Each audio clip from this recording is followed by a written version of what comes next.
Jeg er nu klar til at teste den nye Mirage med en nyfødt. Jeg har bæltet helt oppe under brystet og har været nødt til at spænde den helt ind. Desværre så har jeg allerede følelsen af, at den nemt kan glide nedad. Men nu må vi se. Jeg tager mit barn op og sætter her på sædet. Jeg har spændt det helt ind med slidersne, der sidder hernede ved bæltet, fordi det er en nyfødt, og så skal den selvfølgelig være så smal som muligt. Jeg tager stroppen over skulderen. Jeg kan lige tage den ind mellem knæene, så jeg kan få den anden strop over den anden skulder.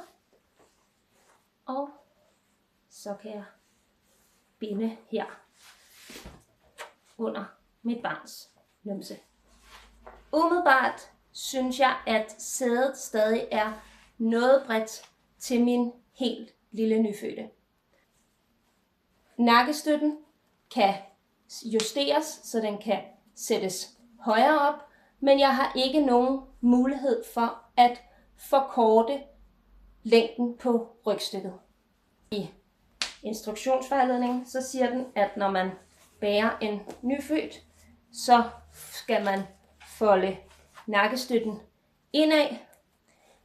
Det gør, at jeg lige præcis kan sørge for, at mit barns øre er frit, og dermed sikre de frie luftveje. Men det er kun lige. Jeg har et par små snore siddende heroppe på skulderstroppen, så det er muligt at snævre dem ind. Det er med til at yderligere sikre de frie luftveje for mit barn, men det gør også, at bæreoplevelsen for mig bliver lidt mindre komfortabel. Den sidder ret irriterende lige nu midt oven på skulderen.